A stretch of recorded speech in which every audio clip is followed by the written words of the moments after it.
C'est notre joie d'être avec vous ce matin. Nous sommes très contents à chaque fois que nous nous retrouvons dans la présence du Seigneur. C'est notre joie et surtout quand nous avons le privilège de partager la parole de Dieu avec vous. Comme je vous avais dit dans les annonces, j'ai commencé un temps de formation sur l'évangélisation avec l'église Béret, ceux qui se connectent avec nous chaque mercredi à partir de 19h sur Zoom. Donc, on se retrouve pour partager ensemble la parole de Dieu. Notre objectif, c'est d'outiller le peuple de Dieu. Il y a des gens qui disent, je ne sais pas quoi dire, je suis gêné, je ne veux pas qu'on me rejette, je ne veux pas qu'on refuse. Nous avons vu cette semaine les différents obstacles qui se dressent devant bon nombre d'entre nous pour ne pas partager l'évangile avec les autres. Nous avons 3 textes que nous aimerions partager avec vous ce matin. Nous sommes dans Marc, chapitre 1er, verset 17. Marc, chapitre 1er, verset 17, j'aimerais partager ce texte avec vous pour voir ce que le Seigneur avait bien dit à ses disciples tout au début de son ministère. Marc, chapitre 1er, verset 17. C'est déjà affiché sur l'écran. Marc, chapitre 1er. Est-ce que nous pouvons lire ensemble? Jésus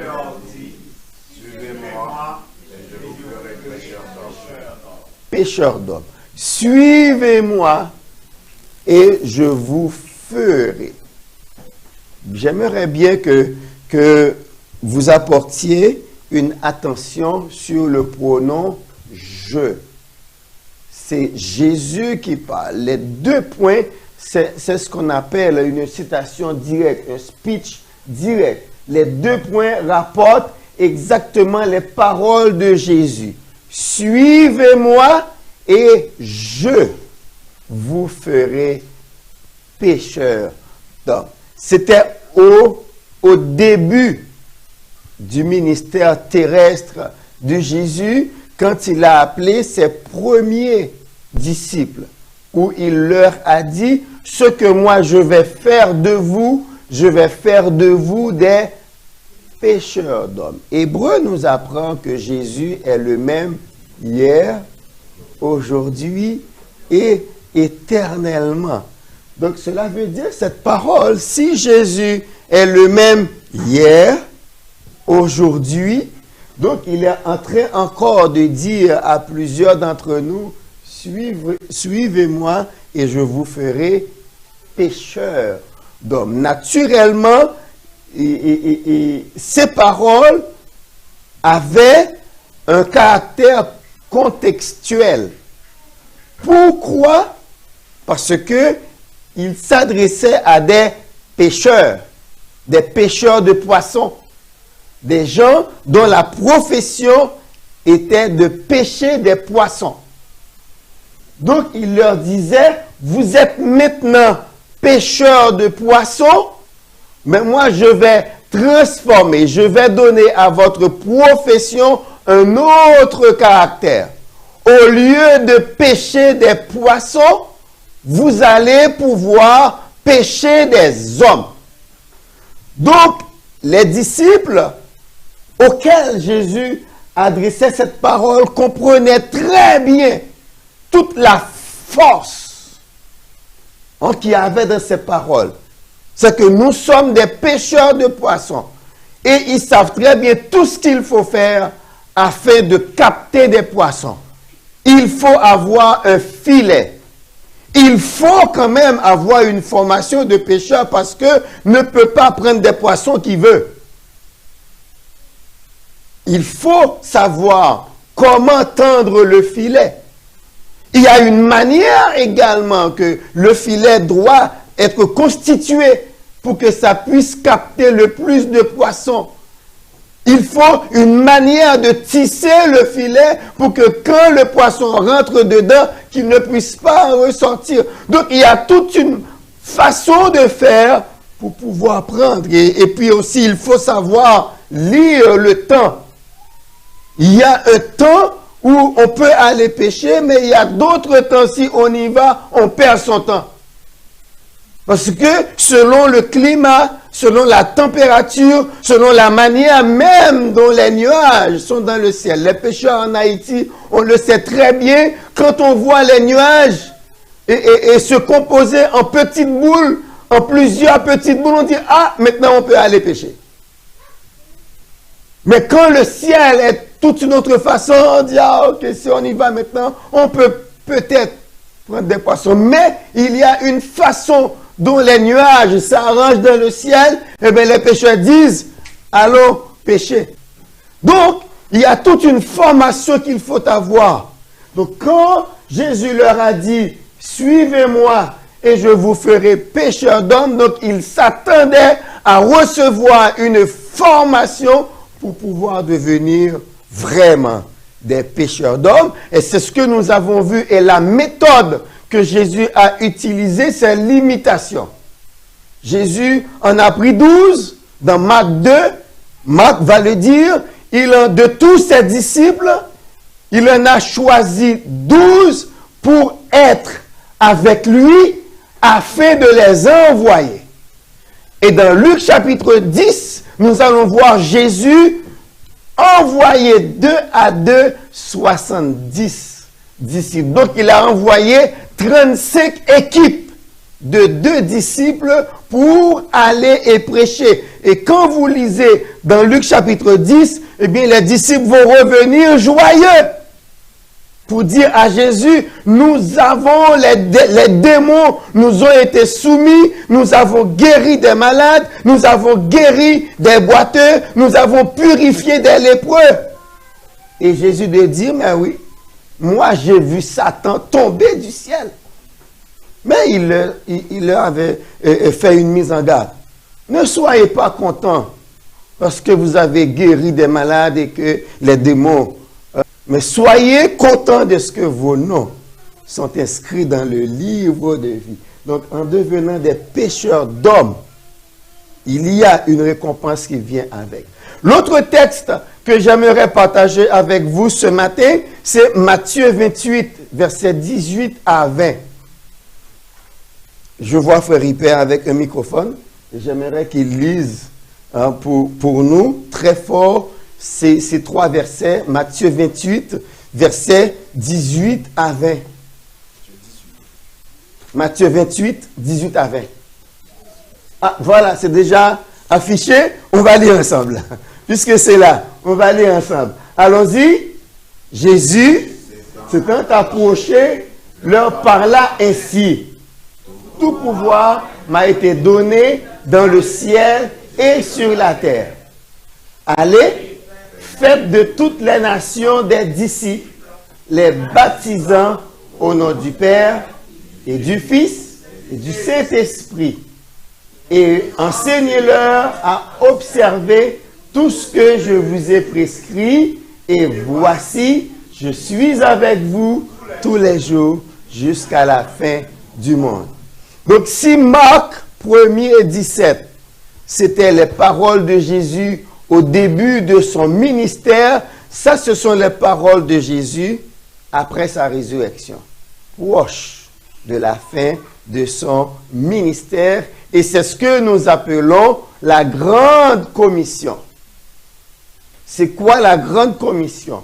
Quand on analyse ce texte, les 3 versets, qu'est-ce qu'on a remarqué dans l'original? Le seul verbe actif de ces 3 versets, c'est « faites des disciples ». C'est le seul verbe actif de ces 3 versets. « Faites des disciples ». Comment les autres verbes expliquent comment on va faire les disciples. On ferait des disciples en allant, on ferait des disciples en les enseignant, on ferait des disciples en les baptisant.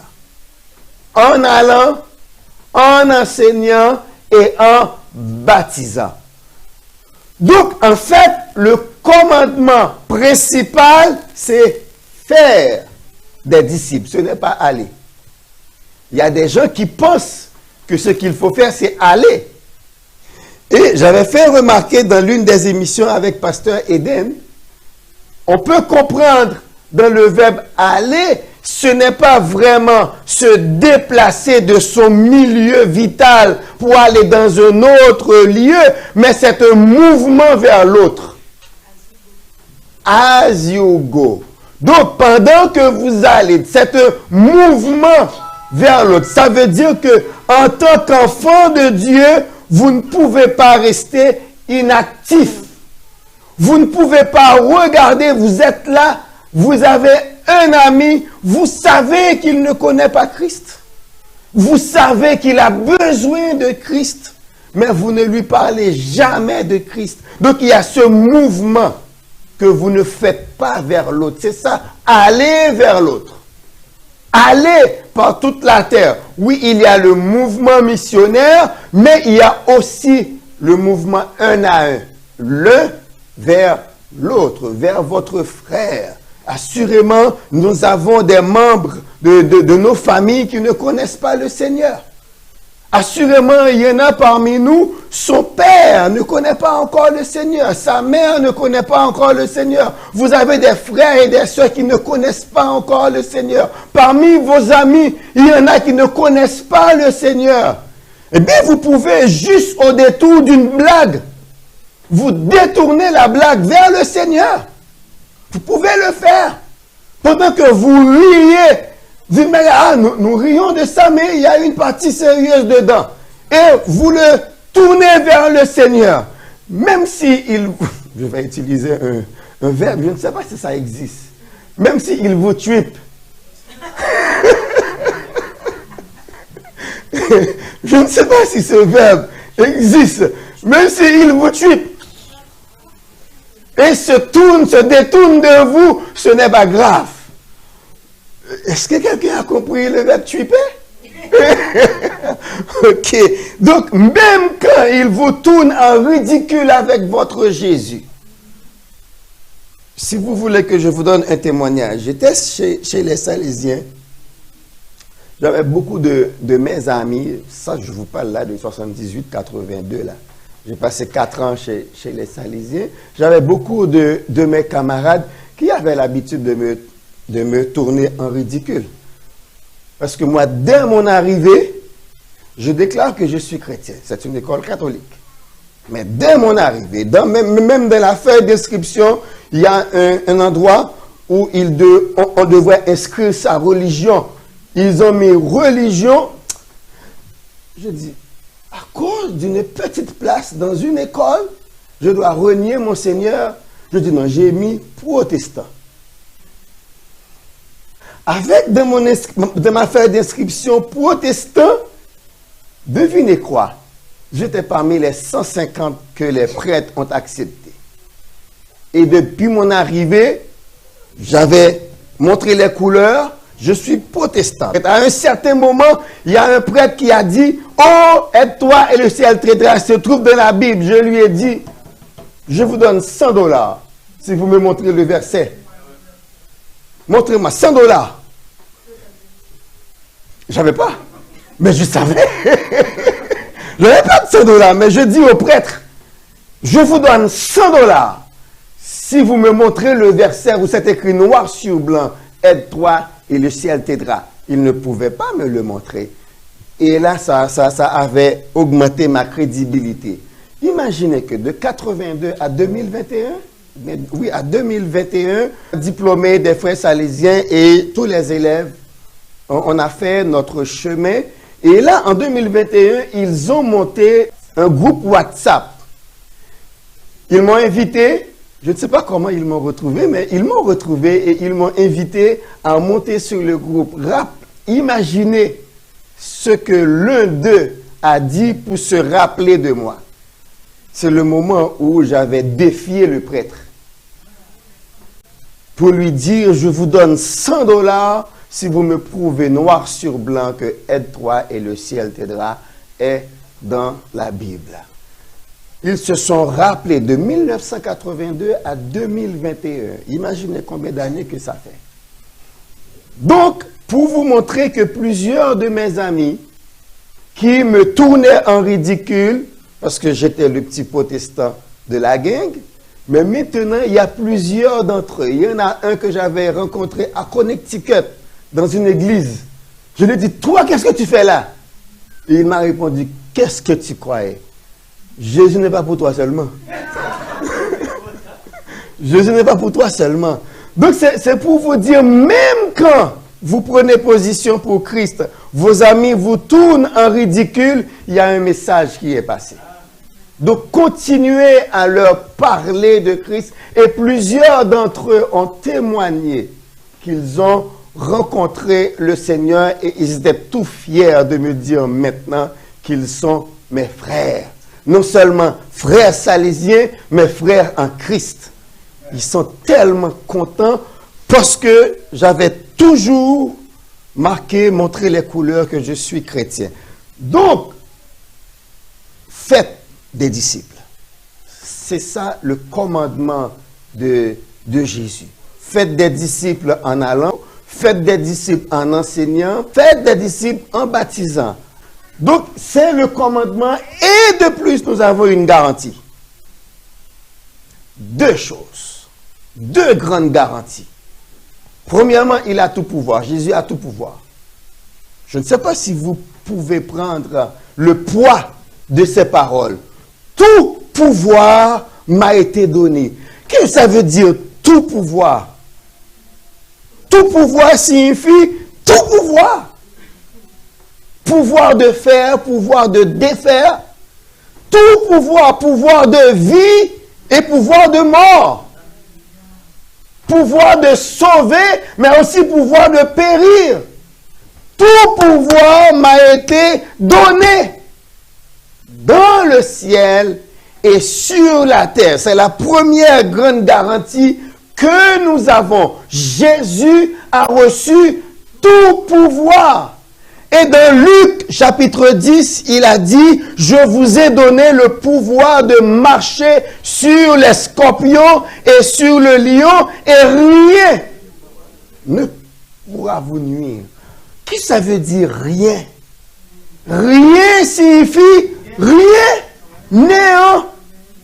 Quelle que soit la grosseur, quelle que soit la hauteur, quelle que soit la grandeur, la profondeur, quelle que soit la force de la chose, rien ne pourra vous nuire. Est-ce que vous comprenez de quelle puissance vous êtes investi là sur terre, aussi petit ou petite que vous puissiez être à vos yeux? C'est une puissance énorme que le Seigneur nous donne. Naturellement, il y a plusieurs choses qui ne nous laissent pas voir pour nous maintenir dans l'humilité et lui faire toujours confiance. Mais croyez-moi, la puissance que Dieu déploie pour nous, particulièrement quand vous évangélisez, c'est énorme. Non seulement il a tout pouvoir, mais regardez les derniers versets. Et voici, je suis avec vous. Pas un moment, pas un jour, pas une semaine, même pas une année. C'est tous les jours. Et voici, je suis avec vous tous les jours. Seigneur, pour quand? Jusqu'à la fin du monde. Et voici, je suis avec vous tous les jours jusqu'à la fin du monde. Avons-nous déjà vu la fin du monde? Donc ça veut dire qu'aujourd'hui, il est avec nous. Demain, il sera avec nous. Il était avec nous hier. Et voici, je suis avec vous. Mais c'est pour que vous n'ayez aucune crainte quand vous devez annoncer Christ à vos amis dans votre entourage.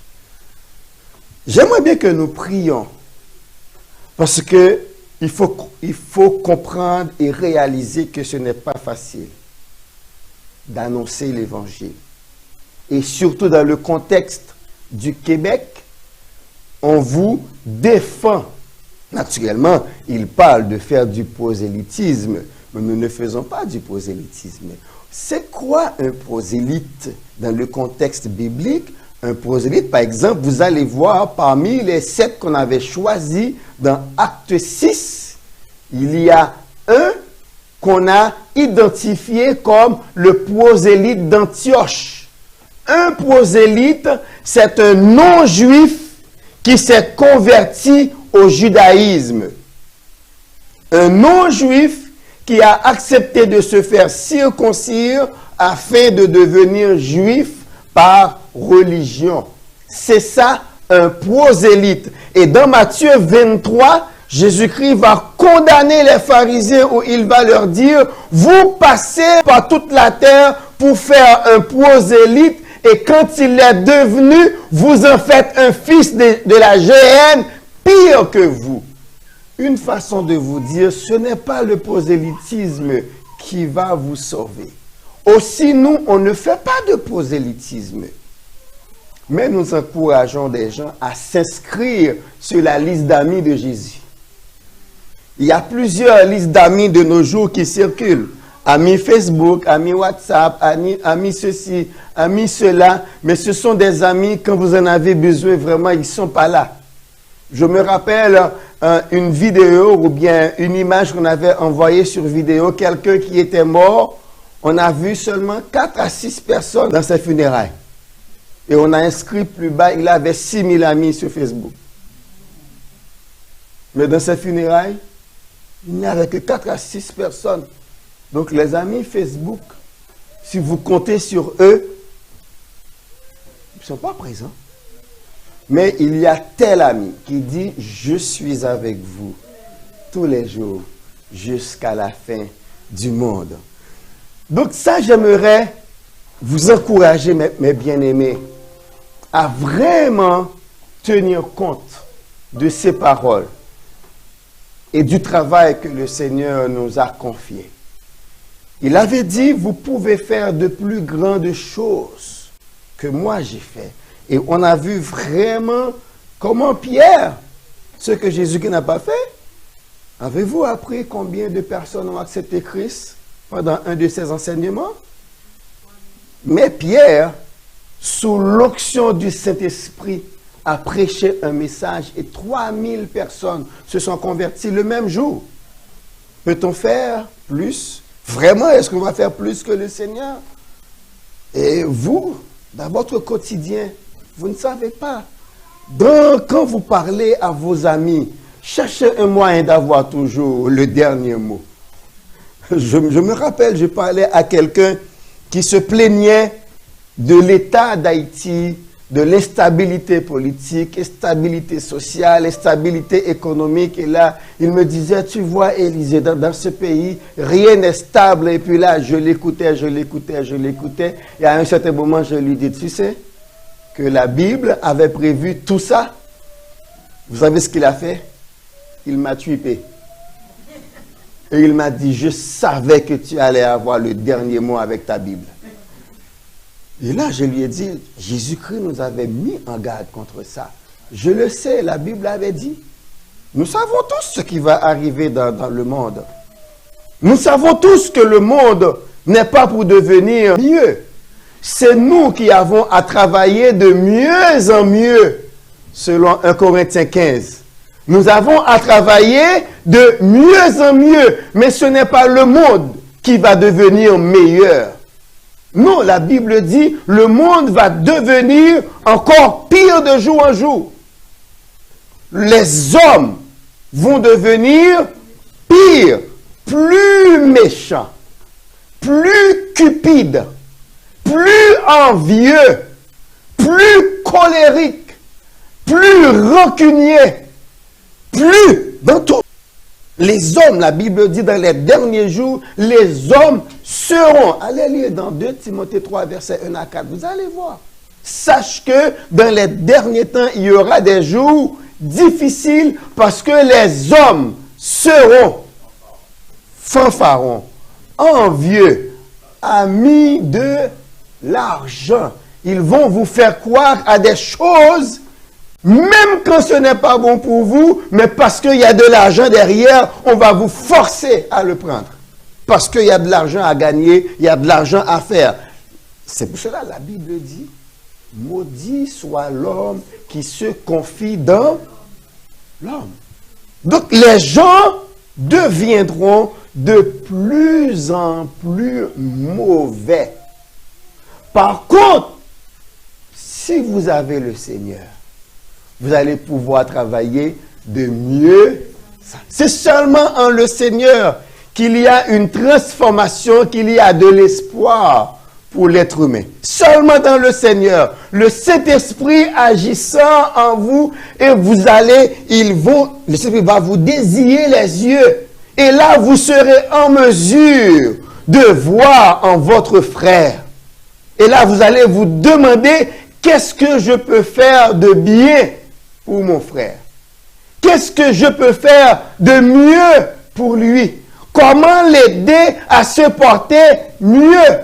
Comment l'aider à traverser cette impasse? Comment? C'est seulement en Christ qui nous donne cet amour, même quand les gens ne sont pas aimables. Mais l'amour de Jésus nous porte à les aimer pareil. C'est seulement en Christ. Mais après ça, dans le monde, tout le monde cherche ses intérêts.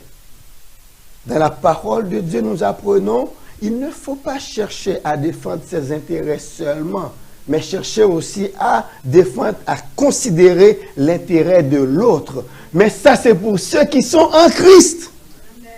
Mais ceux qui ne sont pas en Christ, tout ce qu'ils trouvent à faire, c'est mettre son pied sous le cou de l'autre afin de se propulser. Ça ne lui fait aucun tort.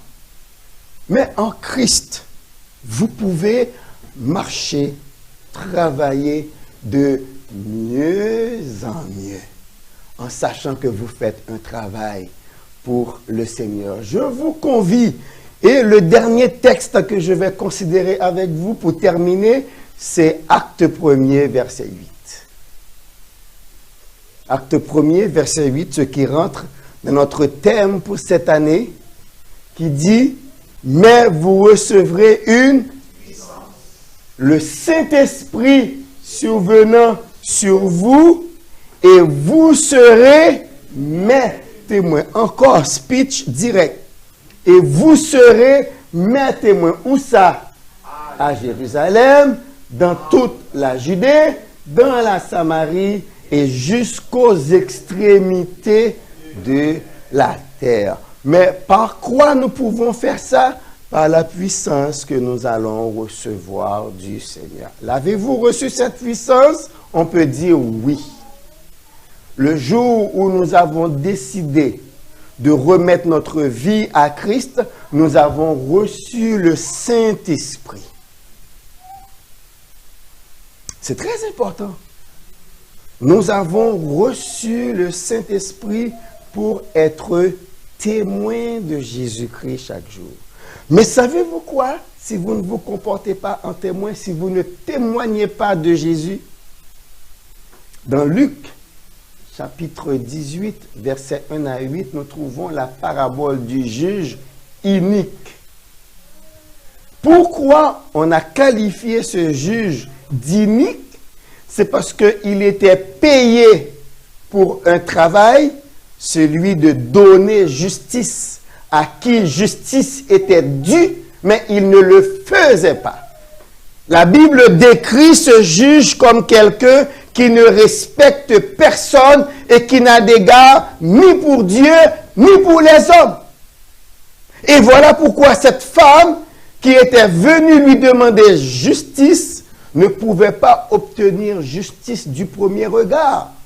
Parce que le juge était inique, parce qu'on le payait pour distribuer la justice à qui la justice était due, mais il ne le faisait pas.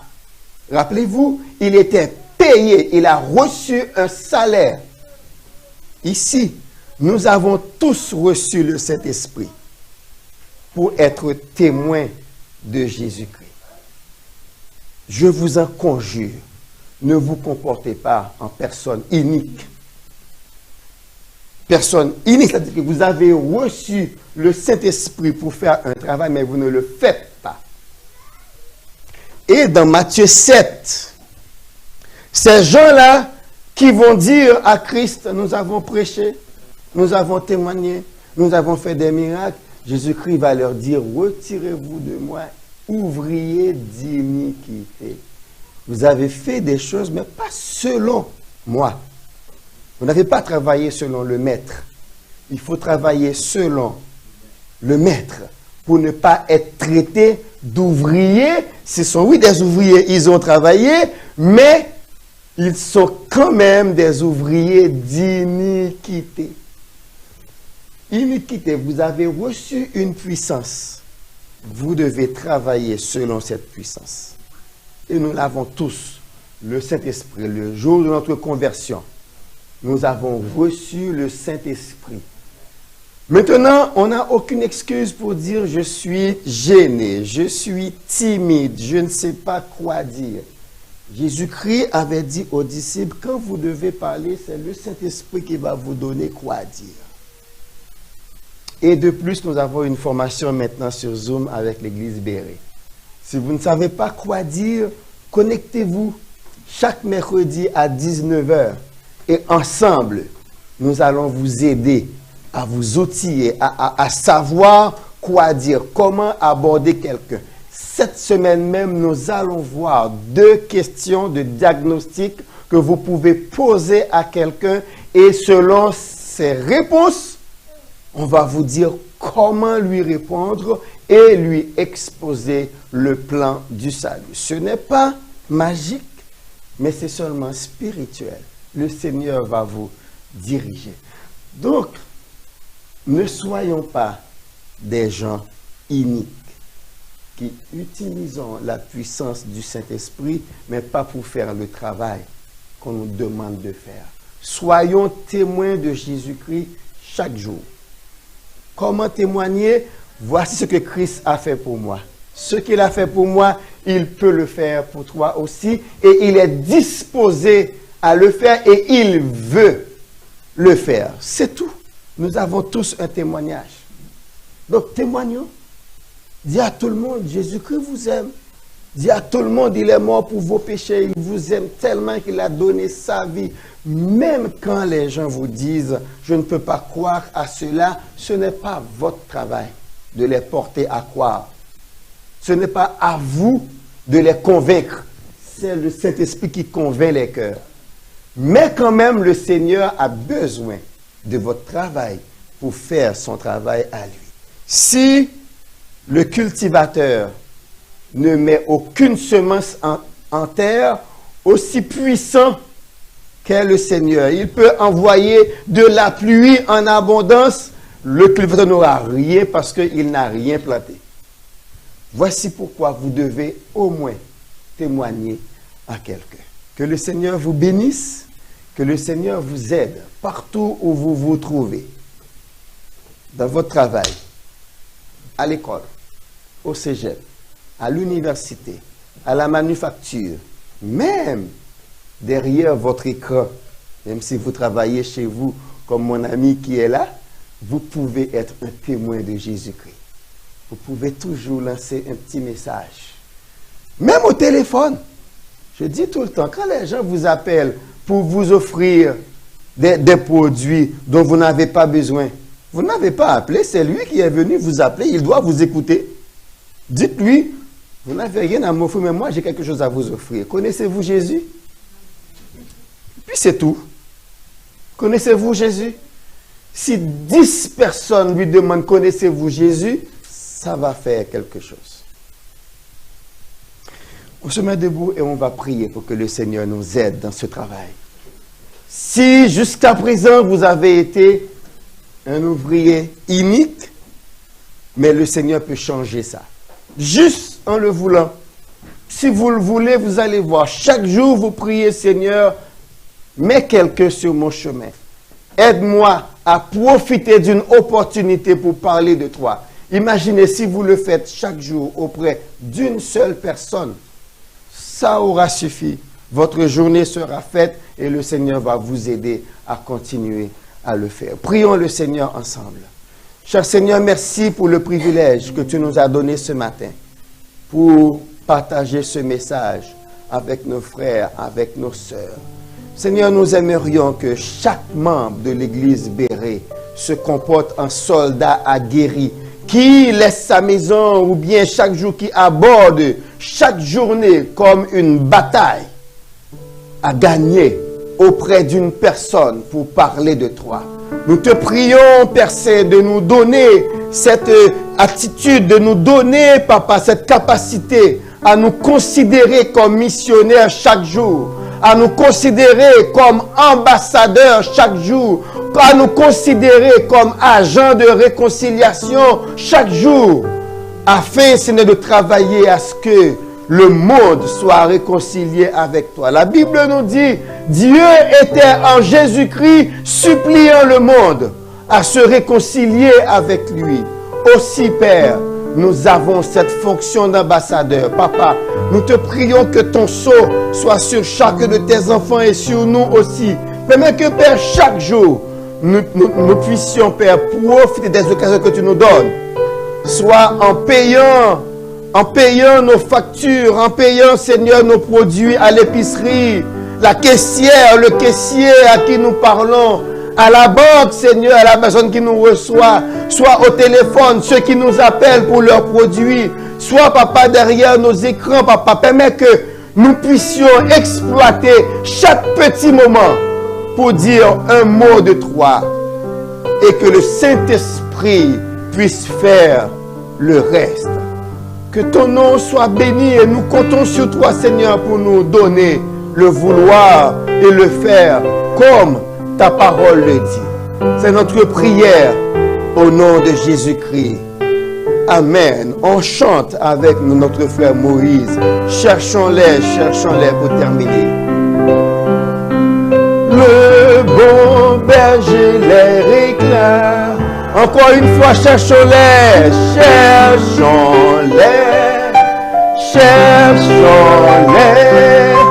Savons-nous le prix d'une âme? Cherchons-les,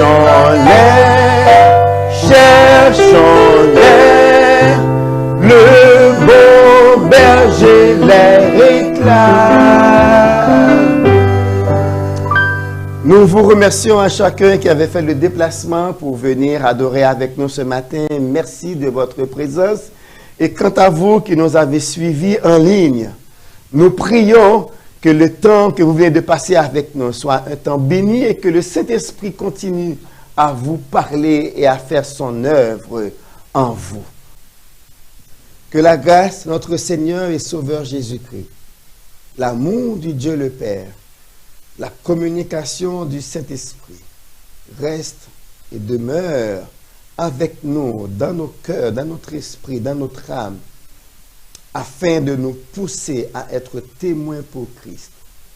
Dès ce moment, jusqu'au grand matin de l'éternité. Amen et Amen. Soyez bénis. Amen.